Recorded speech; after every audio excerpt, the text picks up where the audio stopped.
সারা দেশে শুরু হলো জেএসসি ও জেডিসি পরীক্ষা।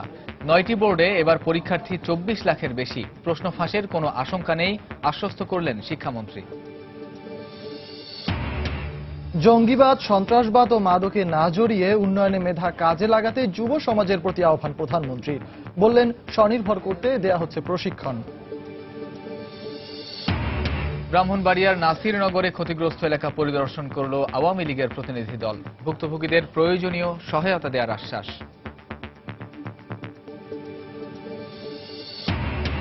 রাজশাহী মেডিকেল কলেজ হাসপাতালে নবনির্মিত ভবনের মেঝেতে রডের বদলে বাঁশ ব্যবহারের অভিযোগ।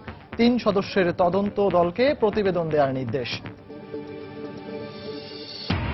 এবং পদ্মা সেতুর সংযোগ সড়কের সুবিধা পেতে কাউড়াকান্দি ঘাট সরিয়ে নেওয়া হচ্ছে কাঁঠালবাড়িতে।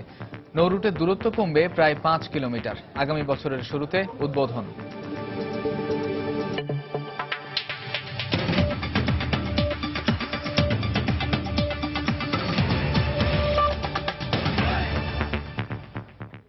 বাংলা সময় সঙ্গে আছি আমি সজল মিত্র রিচার্ড এবং আমি কামরুজ্জামান মাপ।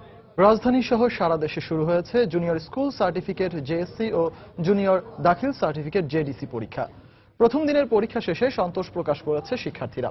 এদিকে পরীক্ষা কেন্দ্র পরিদর্শন করে শিক্ষামন্ত্রী আশ্বস্ত করেছেন, এবার প্রশ্ন ফাঁসের কোনো আশঙ্কা নেই। পরীক্ষা শুরুর আগে থেকে অভিভাবকরা তাদের সন্তানদের নিয়ে আসতে শুরু করেন পরীক্ষা কেন্দ্রে। মঙ্গলবার সকাল 10টায় শুরু হয় প্রথম দিনের বাংলা প্রথম পত্র ও কোরআন মজিদ পরীক্ষা। বাইরে তখন সন্তানদের পরীক্ষা নিয়ে উৎকণ্ঠিত অভিভাবকদের অপেক্ষা। কেবল জিপিএ 5 নয়, মানসম্পন্ন শিক্ষা ব্যবস্থার দিকে নজর দিতে সরকারের প্রতি আহ্বান জানান তারা। রেজাল্টটা পাওয়ার পর আশানুরূপ ফল করবে, তখনই আমার আসলে প্রকৃত সার্থকতা আর কি। ভালো করার উদ্দেশ্যটাই মেইন, শুধু এ প্লাসটাই মুখ্য না। এখন যেভাবে করছি সেভাবে যদি রেজাল্ট না হয় তখন তো কষ্ট লাগবে। রাজধানীর ধানমন্ডি বয়েজ স্কুল পরিদর্শন শেষে প্রশ্নপত্র ফাঁসের কোনো আশঙ্কা নেই জানিয়ে 2 মাসের মধ্যে ফল ঘোষণা করা হবে বলে জানান শিক্ষামন্ত্রী। প্রশ্নপত্র ফাঁস রক্ষা করবার জন্য আমরা একটা কমিটি করছি, সেখানে আমরা আইন শৃঙ্খলা বাহিনীর সকল শাখাকে যুক্ত করছি। প্রশ্ন ফাঁস হওয়ার সম্ভাবনা একেবারেই নাই বললে চলে। আপনারা দেখতে পাচ্ছেন 3 বছর ধরে আমরা সেটা রক্ষা করতে পারছি। আমরা আশা করি আপনাদের সহযোগিতায় দেশবাসীও সচেতন হবে। 3 ঘন্টা ব্যাপী চলা পরীক্ষা শেষে হাসি মুখে কেন্দ্রের বাইরে আসে অধিকাংশ পরীক্ষার্থী। এ সময় পরীক্ষায় ভালো ফলাফলের প্রত্যাশা ছিল তাদের মুখে। প্রশ্ন মোটামুটি ভালোই এসেছে, নৈবেদ্যগুলো আশানুরূপ হয়েছে। প্রশ্ন অনেক ইজি আসছে, মোটামুটি ভালোই পরীক্ষা দিয়েছি আমরা। ইনশাআল্লাহ সামনের পরীক্ষা যেন সহজ আসে, এরকমই প্রশ্ন যেন আসে তাও দোয়া করতেছি। এবছর সারা দেশে 9টি বোর্ডের অধীনে 24,12,775 জন পরীক্ষার্থী অংশ নিয়েছে। আগামী 17 নভেম্বর জেএসসি ও জেডিসি পরীক্ষা শেষ হবার কথা রয়েছে। মুজাহিদ শুভ, সময় সংবাদ, ঢাকা। একইভাবে প্রথম দিনের পরীক্ষা ভালো হওয়ায় উচ্ছ্বসিত অন্যান্য বোর্ডের পরীক্ষার্থীরাও। সারা দেশে জেএসসি ও জেডিসি পরীক্ষা কেন্দ্রের পরিবেশ নিয়ে স্বস্তি প্রকাশ করেছেন অভিভাবকরা। ব্যুরো প্রতিবেদক ও জেলা প্রতিনিধিদের পাঠানো তথ্য ছবি নিয়ে ডেস্ক রিপোর্ট। চট্টগ্রামে এবছর 123টি পরীক্ষা কেন্দ্রে জেএসসি ও 30টি কেন্দ্রে জেডিসি পরীক্ষায় অংশ নিয়েছে 1,49,000 জন শিক্ষার্থী। পরীক্ষা চলাকালীন প্রতিদিনই প্রশাসনের পক্ষ থেকে কেন্দ্রগুলো পর্যবেক্ষণ করা হবে বলে জানানো হয়েছে। ভিজিলেন্স টিম প্রতিদিনের পরীক্ষায় পর্যবেক্ষণ করবেন। শেষ দিন পর্যন্ত এই পরিবেশ বজায় থাকবে বলে আমি বিশ্বাস করি। সবাই নির্বিঘ্নে পরীক্ষা দিচ্ছে এবং কোনো রকম অপ্রীতিকর ঘটনা এখন পর্যন্ত ঘটেনি এবং আমরা অত্যন্ত তৎপর সে বিষয়টা নিয়ে। পরীক্ষা ভালো হওয়ায় কাঙ্ক্ষিত ফলের আশা করছে শিক্ষার্থীরা। এবছর বাংলা দ্বিতীয় পত্র, ইংরেজি প্রথম ও দ্বিতীয় ছাড়া অন্য বিষয়ের পরীক্ষা সৃজনশীল প্রশ্নে হচ্ছে। আজকে পরীক্ষা অনেক ভালো হয়েছে, প্রশ্ন অনেক সহজ হয়েছে। প্রথমে একটু ভয় লাগছিল, পরে পরীক্ষা দেওয়ার সময় তেমন একটা ভয় লাগে নাই। আর পরীক্ষার কথা বললে সৃজনশীলটা ভালোই হয়েছে। সমাপনী পরীক্ষার সময় অভিজ্ঞতা হয়েছিল, কিন্তু এবার আরেকটা আলাদা অভিজ্ঞতা হয়েছে আরেকটা স্কুলে পরীক্ষা দিয়ে, এবং আশা করি রেজাল্টটা আমার ভালো হবে। এদিকে রাজশাহীতে পরীক্ষা কেন্দ্রের সার্বিক নিরাপত্তা ব্যবস্থা ও প্রশ্নপত্র ফাঁসে সরকারের নেওয়া উদ্যোগে সন্তোষ প্রকাশ করেছেন অভিভাবকরা। চলতি বছর 1,13,389 জন ছেলে ও 1,19,017 জন মেয়ে রাজশাহী শিক্ষা বোর্ডের অধীনে জেএসসি ও জেডিসি পরীক্ষায় অংশ নিচ্ছে। প্রশ্নপত্র ফাঁসের জন্য সরকার যেভাবে কঠোর পদক্ষেপ নিছে, এটা শিক্ষার মেধা তাল জন্য যাচাইয়ের জন্য উত্তম। আমরা অভিনন্দন জানাই, পরবর্তীতে আরো বেশি কড়াকড়ি হয় এইসব ব্যাপারে। পরিবেশটা ভালো, তবে ফ্যানের একটু সমস্যা আছে, যেগুলো বাচ্চাদের জন্য এই গরমের সময় একটু প্রয়োজন। এছাড়া যশোর, দিনাজপুর, বরিশাল, ময়মনসিংহ, রংপুর, কুমিল্লা সহ 9টি শিক্ষা বোর্ডে এবার 28,761টি প্রতিষ্ঠানের শিক্ষার্থীরা জেএসসি জেডিসি পরীক্ষায় অংশ নিচ্ছে। নিয়ন মোহাইমিন, সময় সংবাদ।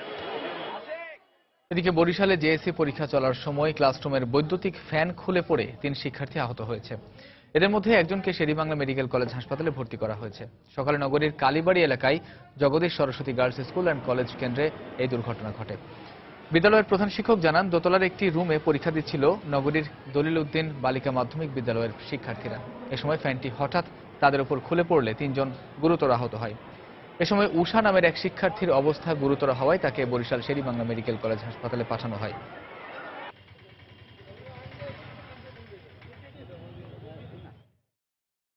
হঠাৎ করে ফ্যানটা ওর মাথা পাশেই পড়ছে হঠাৎ, তারপরে আমরা সবাই দেখছি ওর গায়ে আর একটা মেয়ের গায়ে লাগছে। স্যারেরা ম্যাডামরা মিলে এবং এখানে কর্তব্যরত 2 জন ডাক্তার ছিলেন, তারা দেখাশোনা করছে এবং বলছে যে শেরেবাংলা মেডিকেল কলেজে পাঠাইলে ভালো হয়। জঙ্গিবাদ, সন্ত্রাসবাদ ও মাদকে না জড়িয়ে দেশের উন্নয়নে মেধা কাজে লাগাতে যুব সমাজের প্রতি আহ্বান জানিয়েছেন প্রধানমন্ত্রী শেখ হাসিনা। সকালে রাজধানীর ওসমানী স্মৃতি মিলনায়তনে জাতীয় যুব দিবসের উদ্বোধনী অনুষ্ঠানে প্রধানমন্ত্রী এ আহ্বান জানান। প্রধানমন্ত্রী বলেন, সন্ত্রাস, জঙ্গিবাদ ও মাদকের পথ জীবনকে কিছুই দিতে পারে না। যুব সমাজের মেধা আর দক্ষতাই গড়ে তুলবে আগামীর বাংলাদেশ। যুব সমাজকে স্বনির্ভর করতে সরকার নানা প্রশিক্ষণ কর্মসূচি হাতে নিয়েছে বলেও জানান প্রধানমন্ত্রী। জাতীয় যুব দিবস উপলক্ষে রাজধানীর ওসমানী স্মৃতি মিলনায়তনে বিশেষ অনুষ্ঠানের আয়োজন করে যুব ও ক্রীড়া মন্ত্রণালয়। এতে প্রধান অতিথি হিসেবে উপস্থিত ছিলেন প্রধানমন্ত্রী শেখ হাসিনা। অনুষ্ঠানে যুব সম্প্রদায়কে উৎসাহিত করতে সরকারের তরফ থেকে নেয়া বিভিন্ন কর্মসূচি তুলে ধরেন বক্তারা। এ সময় কর্মসংস্থান সৃষ্টির মাধ্যমে স্বাবলম্বী হওয়ার উদ্যোগ গ্রহণের জন্য 19 জন কৃতি যুব সংগঠকের হাতে জাতীয় যুব পুরস্কার তুলে দেন প্রধানমন্ত্রী শেখ হাসিনা। প্রথমবারের মতো পুরস্কারে ভূষিত হয় প্রতিবন্ধী যুব উদ্যোক্তারাও। এ সময় প্রধানমন্ত্রী শেখ হাসিনা বলেন, যুব সম্প্রদায়ের মেধাকে কাজে লাগাতে হবে সমৃদ্ধ বাংলাদেশ গড়তে। যুব সমাজকে বলবো, এই মাদক, জঙ্গিবাদ, সন্ত্রাস এই ধরনের কর্মকাণ্ড থেকে বিরত থেকে নিজের যে মেধাটা আছে, যে শক্তিটা আছে, কর্মশক্তি, সেটাকে কাজে লাগিয়ে নিজের জীবনকে, নিজের পরিবারকে যেমন উন্নত করা যাবে, ফলে আমার দেশটাও উন্নত হবে। কাজে সবাইকে সেইভাবেই আমি কাজ করার আহ্বান জানাবো। সরকার যুব সমাজের উন্নয়নে বিভিন্ন পদক্ষেপ নিয়েছে উল্লেখ করে শেখ হাসিনা বলেন, কারো প্ররোচনায় নয়, বরং বিদেশ গমনের ক্ষেত্রে উপযুক্ত প্রশিক্ষণ এবং স্বচ্ছ পদ্ধতি অবলম্বন করতে হবে। কারো কথায় প্ররোচিত হয়ে নিজের জীবনকে যেন কোনো ঝুঁকিতে না ফেলে কেউ, সেটাই আমরা চাই। আর দেশের ভিতরেই তো ব্যাপক কর্মসংস্থান ব্যবস্থা আমরা সৃষ্টি করে দিচ্ছি। আমাদের যুব সমাজের কর্মক্ষমতা, দক্ষতা, মেধা, মনন সব থেকে বেশি প্রয়োজন। এছাড়াও যুব সম্প্রদায়ের প্রশিক্ষণ ভাতা 40 টাকা থেকে 100 টাকায় উন্নীত করা হবে বলেও জানান প্রধানমন্ত্রী। ভাতা বহু বছর আগে 40 টাকা, এখনকার যুগে 40 টাকা কিছুই পাওয়া যায় না। কাজে এটাকে 100 টাকা করে প্রশিক্ষণ ভাতা আমরা বৃদ্ধি করব। পরে যুব দিবসের উদ্বোধনী উপলক্ষে আয়োজিত সাংস্কৃতিক পরিবেশনা উপভোগ করেন প্রধানমন্ত্রী শেখ হাসিনা। দেবাশিস রায়, সময় সংবাদ, ঢাকা। বেকার যুবকরা বগুড়ায় যুব উন্নয়ন অধিদপ্তর থেকে প্রশিক্ষণ নিয়ে এখন অনেকেই স্বাবলম্বী হচ্ছেন। প্রশিক্ষণ শেষে কেউ নিজে উদ্যোক্তা হিসেবে গড়ে তুলেছেন কর্মক্ষেত্র, আবার কেউ চাকুরি পেয়ে আর্থিক সচ্ছলতা অর্জন করেছেন। আর যুব উন্নয়ন অধিদপ্তরও যুগের সাথে তাল মিলিয়ে নতুন নতুন ট্রেডে প্রশিক্ষণের ব্যবস্থা করছে। তবে অর্থ স্বল্পতার কারণে আগ্রহী অনেক বেকার যুবকদের দেয়া যাচ্ছে না কাঙ্ক্ষিত প্রশিক্ষণ। রবিউল ইসলামের ছবি নিয়ে মাজিদুর রহমানের রিপোর্ট।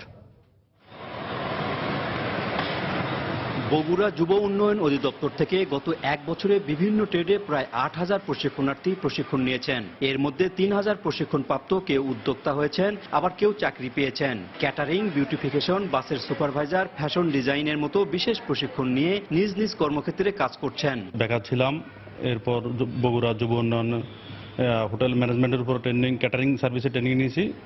এরপর এখান থেকে ট্রেনিং শেষ করে আমি হোটেল সিস্টাতে জব করতেছি। যুব উন্নয়ন থেকে প্রশিক্ষণ নেই, প্রশিক্ষণ নেওয়ার পরে সেখান থেকে কিছু ঋণ পাই। ঋণ পাওয়ার পরে আমি এই ফার্মটা করছি, করার পরে এখন এখান থেকে আমরা অনেক স্বাবলম্বী হয়েছি। নিয়মিত প্রশিক্ষণের পাশাপাশি বিশেষ কোর্সগুলোতে প্রতিনিয়ত আগ্রহ বাড়ছে এলাকার বেকার যুবদের। প্রশিক্ষণের মাধ্যমে তারাও ঘুচাতে চান বেকারত্ব। আমি মাস্টার্স কমপ্লিট করা এখানে আসছি একটা কর্মসংস্থানের জন্য। আমি 15 দিনের কোর্স। আমি মূলত এই রেফ্রিজারেশন এন্ড এয়ার কন্ডিশনিং কোর্সটা করে আত্মনির্ভরশীল হতে চাই। আগামীতে স্বাবলম্বী হওয়ার চিন্তা ভাবনার জন্য করে এখানে কাজ শিখতে এসেছি। বিশেষ কোর্সগুলোতে বেকার যুবদের আগ্রহ থাকলেও অর্থের অভাবে তা সম্ভব হয়ে উঠছে না বলে জানালেন যুব উন্নয়নের এই কর্মকর্তা। আরো যদি কিছু অর্থের সংস্থান করা যেত, আমরা আরো সুন্দর সুন্দর ট্রেড চালু করে প্রতি বছরেই আমরা প্রায় 8000 বেকার যুবককে প্রশিক্ষণ দিতে সক্ষম হতাম। বগুড়া যুব উন্নয়ন অধিদপ্তরে বর্তমানে 9টি নিয়মিত ট্রেডের পাশাপাশি 8টি বিশেষ ট্রেডের প্রশিক্ষণ চালু রয়েছে। বর্তমানে জেলায় বেকার যুবকের সংখ্যা প্রায় 3.5 লাখ। মাজিদুর রহমান, সময় সংবাদ, বগুড়া। বাংলার সময় আরো থাকছে। চট্টগ্রামে বিসিট শিল্প এলাকায় অভিযান চালিয়ে 400 বস্তা পচা ও নিম্নমানের চাল জব্দ। রাইস মিলের মালিক সহ আটক 7। রাজশাহী মেডিকেল কলেজ হাসপাতালের নতুন ভবনের নির্মাণ কাজে রডের পরিবর্তে বাঁশ ব্যবহারের অভিযোগ উঠেছে। গণপূর্ত বিভাগের প্রকৌশলী এটিকে সামান্য বিষয় হিসেবে দাবি করছেন। তবে এই ঘটনায় গঠিত তদন্ত কমিটিকে 3 কার্যদিবসের মধ্যে প্রতিবেদন দাখিলের নির্দেশ দিয়েছে হাসপাতাল কর্তৃপক্ষ। তদন্তে গণপূর্ত বিভাগের গাফিলতি পাওয়া গেলে প্রয়োজনীয় ব্যবস্থা নেওয়ার কথা জানিয়েছেন হাসপাতালের পরিচালক। আরো জানাচ্ছেন Saifur Rahman Rocky. Rajshahi medical college হাসপাতালে 3য় তলার লিফটের পাশে একটি স্থানে রডের বদলে বাঁশ ব্যবহারের অভিযোগ উঠেছে। এখন তড়িঘড়ি করে বাঁশ সরিয়ে ওই জায়গাটি ঢেকে দেওয়ার চেষ্টা করা হচ্ছে। সময় সংবাদের ক্যামেরায় যা ধরা পড়েছে। গণপূর্ত বিভাগের তত্ত্বাবধানে নির্মিত হাসপাতালের নতুন এই ভবনটির এমন অনিয়মে ক্ষুব্ধ রোগী ও তাদের স্বজনরা। আমরা সমস্যার জন্যই মেডিকেলে আসি, তো লিফটে ওঠার জন্য বাঁশ যদি ব্যবহার করে, যদি কোনো অ্যাক্সিডেন্ট ঘটে, তাহলে আমাদের সাধারণ জনগণের ঝুঁকিপূর্ণ। যেখানে মানুষ বাঁচার জন্য আসে সেখানে যদি মানুষ মৃত্যু আশা করে ফিরে যায় তাহলে খুব কষ্টদায়ক।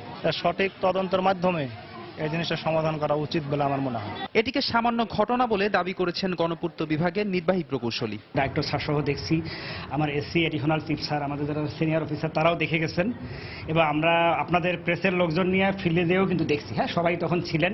ওখানে আসলে কি আছে, আসলে আর কি রিপোর্ট হয়েছে, এটা আমার মনে হয় আমাদের মধ্যে একটা ভুল বোঝাবুঝির মতো হয়ে গেছে। এ ঘটনায় মঙ্গলবার 3 সদস্য বিশিষ্ট একটি তদন্ত কমিটি গঠন করেছে হাসপাতাল কর্তৃপক্ষ।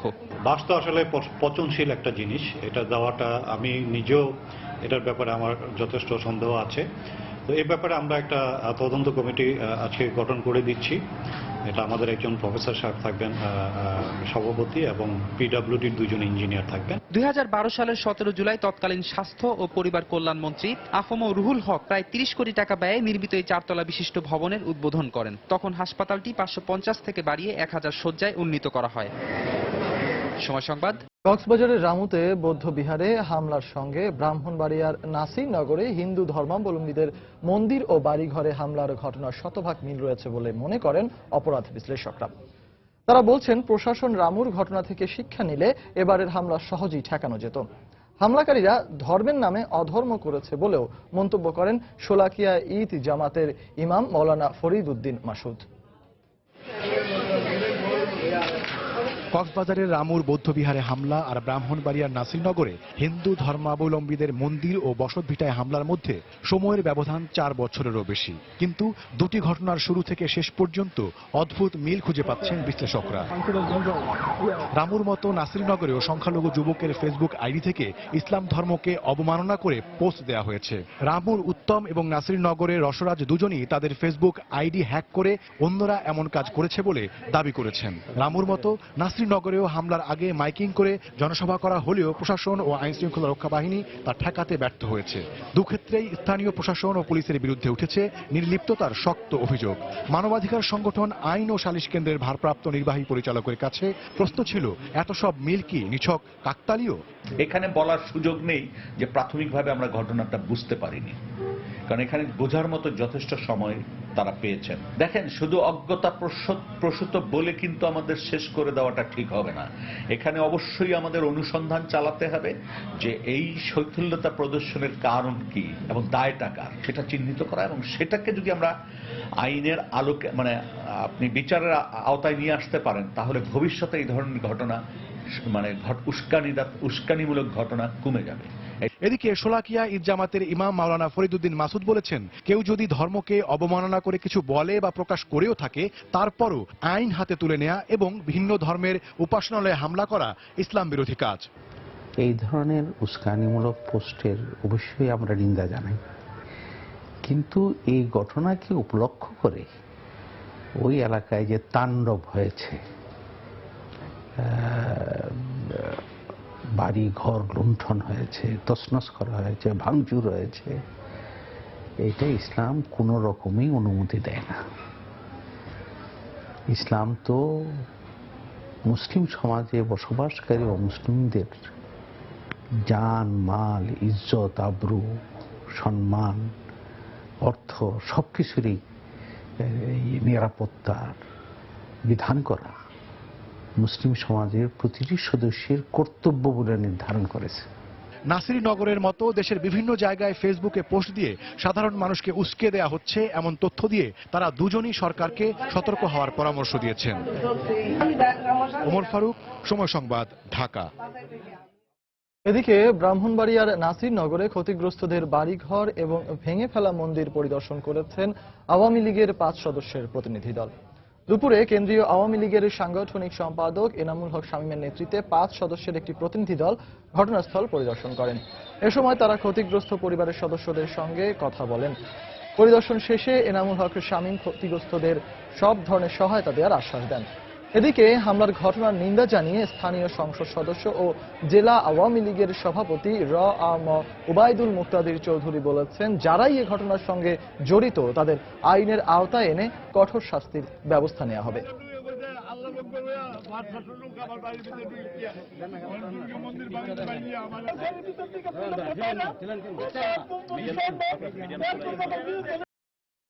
এই ধরনের কাজকে কখনোই আমরা সমর্থন করি না। আওয়ামী লীগ কখনোই এই ধরনের সাম্প্রদায়িক কর্মকাণ্ডকে সমর্থন করতে পারে না এবং করেও না। আমরা যারা এই অপরাধের সাথে দায়ী, বিশেষ করে যারা উস্কানিমূলক বক্তৃতা দিয়েছে, তাদের সকলকে আইনের আওতায় এনে তাদেরকে বিচারের মুখোমুখি করার জন্য আমরা দাবি জানিয়েছি। মাননীয় প্রধানমন্ত্রী জননেত্রী শেখ হাসিনা নিজেই খোঁজ খবর নিচ্ছেন, যারাই এই ঘটনা ঘটিয়েছে যে যেখানেই থাকে না কেন তাদেরকে ধরে নিয়ে আসে বিচারের সম্মুখীন করা হবে, শাস্তি দেওয়া হবে। বাংলা সময় আরো থাকছে। ময়মনসিংহ ও মৌলভীবাজারে আলাদা সড়ক দুর্ঘটনায় 6 জন নিহত, গুরুতর আহত আরো 7 জনের অবস্থা আশঙ্কাজনক। চট্টগ্রামে পচা ও নিম্নমানের চাল মিশিয়ে ডিলারদের কাছে সরবরাহের অভিযোগে এক মিল মালিক সহ 7 জনকে আটক করেছে গোয়েন্দা পুলিশ। দুপুরে বিসিক শিল্প এলাকার পাহাড়তলি থেকে তাদের আটক করা হয়। ডিবি পুলিশ জানায়, নগরীর বিসিক শিল্প এলাকার অগ্রণী ফুড ইন্ডাস্ট্রিজ থেকে পচা ও নিম্নমানের চাল সরবরাহ করা হচ্ছে এমন সংবাদের ভিত্তিতে দুপুরে অভিযান চালায় তারা। এ সময় সেখান থেকে 170 বস্তা বিভিন্ন ব্র্যান্ডের পচা চাল জব্দ করা হয়। পাশাপাশি খাদ্য অধিদপ্তরের সিল মারা আরও প্রায় 226 বস্তা চাল জব্দ করেন তারা। এ সময় ঘটনাস্থল থেকে মিলের মালিক সহ 7 জনকে আটক করা হয়। তারা বিভিন্ন স্থান থেকে চাল সংগ্রহ করে পচা ও নিম্নমানের চাল মিশিয়ে তা খাদ্য অধিদপ্তরের ডিলারদের কাছে সরবরাহ করতে বলে জানায় পুলিশ।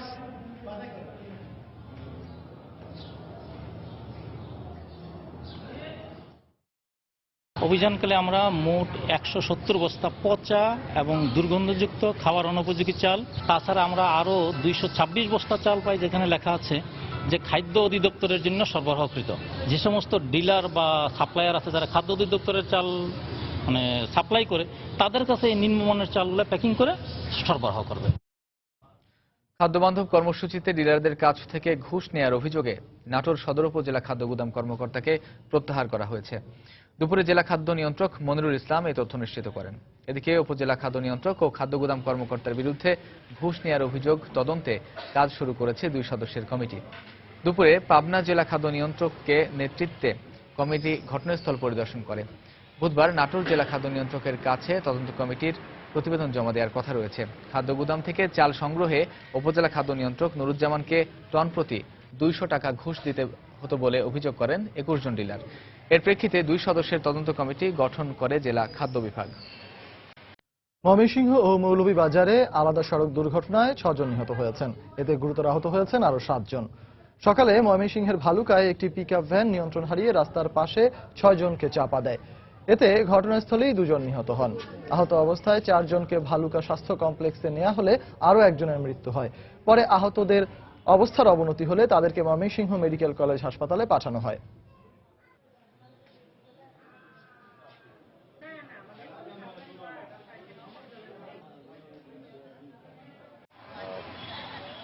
এদিকে সকালে মৌলভীবাজারের রাজনগরে প্রাইভেট কার ও সিএনজি অটোরিকশার মুখোমুখি সংঘর্ষে 5 জন গুরুতর আহত হন।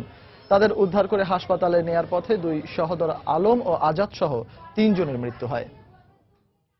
ঠাকুরগাঁয়ে মন্টু নামে এক ব্যক্তির লাশ উদ্ধার করেছে পুলিশ। স্বজনদের অভিযোগ, ইউনিয়ন পরিষদ নির্বাচনে কোন্দলের জের ধরে তাকে হত্যা করা হয়েছে। পুলিশ জানায়, সকালে সদর উপজেলার খোঁচাবাড়ি এলাকার একটি বাঁশ বাগানে মকবুল হোসেন মন্টুর লাশ দেখতে পেয়ে তাদের পুলিশে খবর দেয় স্থানীয়রা। পরে লাশ উদ্ধার করে মর্গে পাঠানো হয়।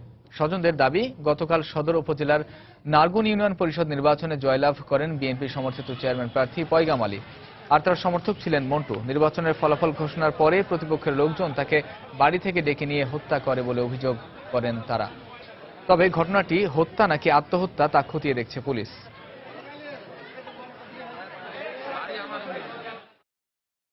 সে রাজনৈতিক প্রতিহিংসার শিকার, সেই জন্য তাকে মারে এনে ফাঁসি লাগা দেওয়া হয়। লোকগুলো হলো এই এলাকারই এবং আমাদের নির্বাচনের প্রতিপক্ষ লোক, তারাই কিন্তু এই কাজটা করছে। তদন্ত সাপেক্ষে অবশ্যই উদ্ঘাটন হবে। মার্ডার হলে তো মার্ডার হবেই। যারা খুন করে থাকতে পারে তারা আইনের আওতায় আসবে। রাজশাহী বিশ্ববিদ্যালয়ের শিক্ষার্থী মোতালেব হোসেন লিপু হত্যার বিচারের দাবিতে ক্যাম্পাসে মশাল মিছিল করছে শিক্ষার্থীরা। সেখানে আছেন আমাদের সহকর্মী রাকিবুল হাসান। সরাসরি চলে যাব তার কাছে। রাকিব, ধন্যবাদ। গেল 20 অক্টোবর রাজশাহী বিশ্ববিদ্যালয়ের গণযোগাযোগ ও সাংবাদিকতা বিভাগের শিক্ষার্থী মোতালেব হোসেন লিপু হত্যার যে হত্যাকাণ্ড হয়েছিল, এই নবাব আব্দুল লতিফ হলের থেকে যে তার যে মরদেহটি পাওয়া গেছিল, এই যে নিহতের হওয়ার ঘটনার এতদিন হয়ে যাওয়ার পরও এখনো কেন প্রশাসন সেই লিপু হত্যাকারীদের বা এই ঘটনার রহস্য উদ্ঘাটন করতে পারল না, তারই প্রতিবাদে আসলে রাজশাহী বিশ্ববিদ্যালয়ের গণযোগাযোগ ও সাংবাদিকতা বিভাগের শিক্ষার্থীরা তারা এই প্রতিবাদ কর্মসূচি এটি পালন করছে। এবং আজকে কিছুক্ষণ আগে 6:30টার সময় বিশ্ববিদ্যালয়ের গণযোগাযোগ ও সাংবাদিকতা বিভাগের সামনে থেকে কিন্তু এই মশাল মিছিলটি রাজশাহী বিশ্ববিদ্যালয়ের শহীদ মিনার চত্বর ঘুরে বিশ্ববিদ্যালয়ের বিভিন্ন সড়ক প্রদক্ষিণ শেষে কিন্তু লতিফ হলের সামনে এসে এই অবস্থান নিয়েছে এবং বিক্ষোভ করছে। তাদের মূলত যে দাবিটি সেটি হচ্ছে যে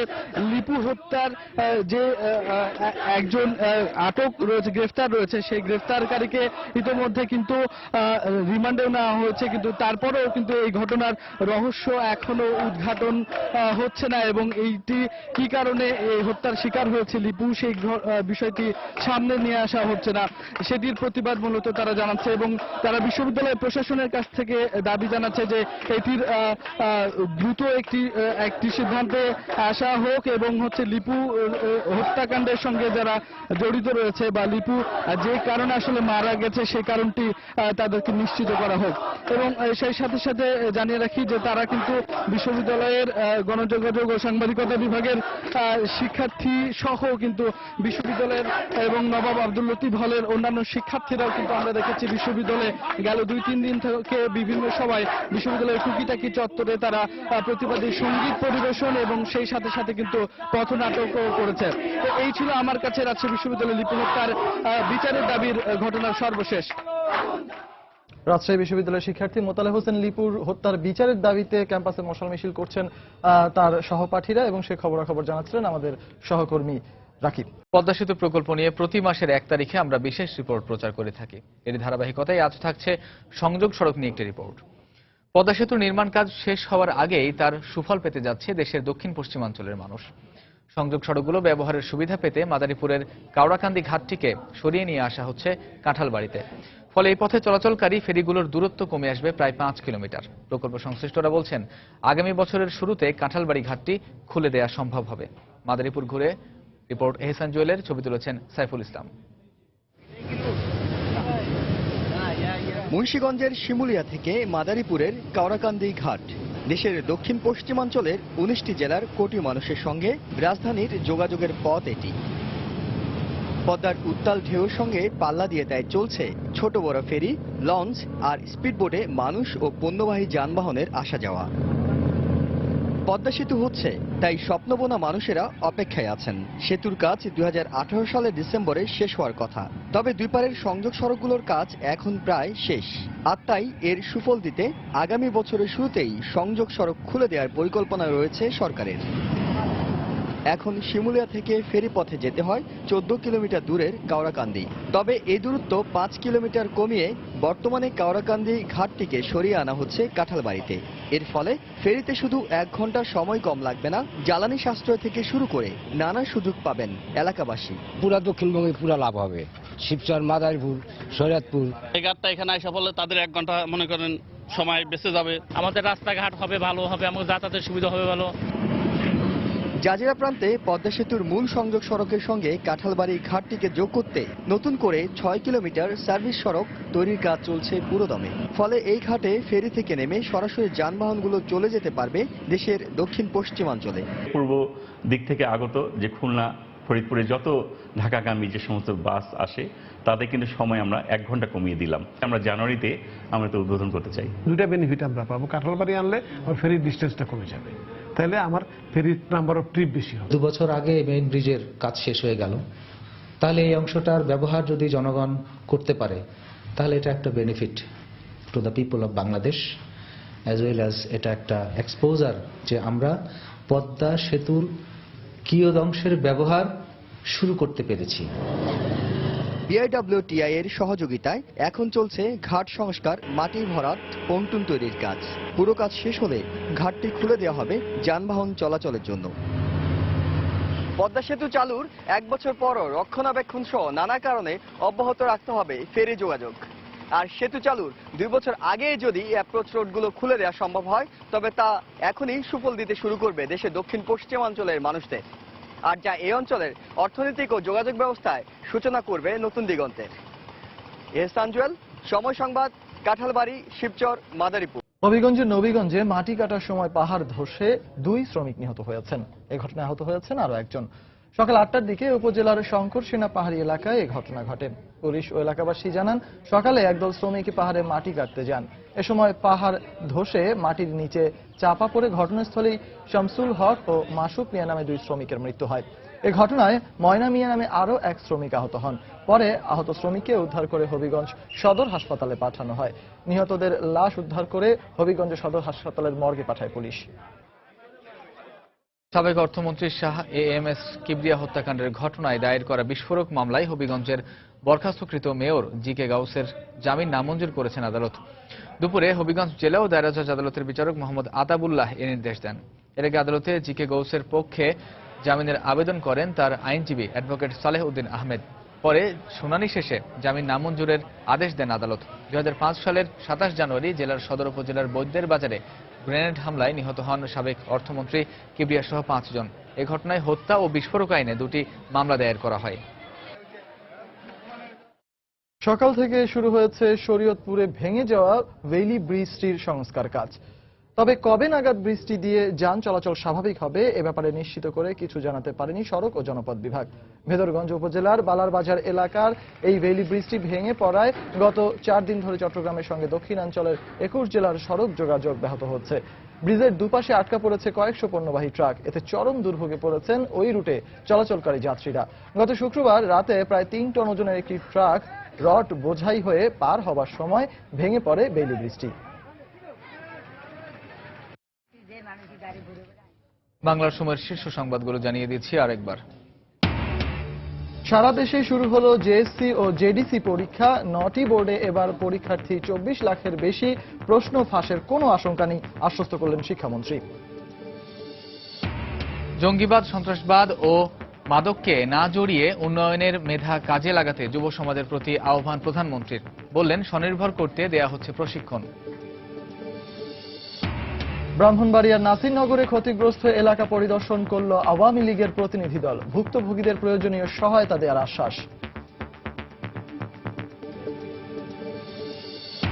রাজশাহী মেডিকেল কলেজ হাসপাতালে নবনির্মিত ভবনের মেঝেতে রডের বদলে বাঁশ ব্যবহারের অভিযোগ। 3 সদস্যের তদন্ত দলকে প্রতিবেদন দেওয়ার নির্দেশ। এবং পদ্মা সেতুর সংযোগ সড়কের সুবিধা পেতে কাওড়াকান্দি ঘাট সরিয়ে নেওয়া হচ্ছে কাঁঠালবাড়িতে। নৌ রুটের দূরত্ব কমবে প্রায় 5 কিলোমিটার।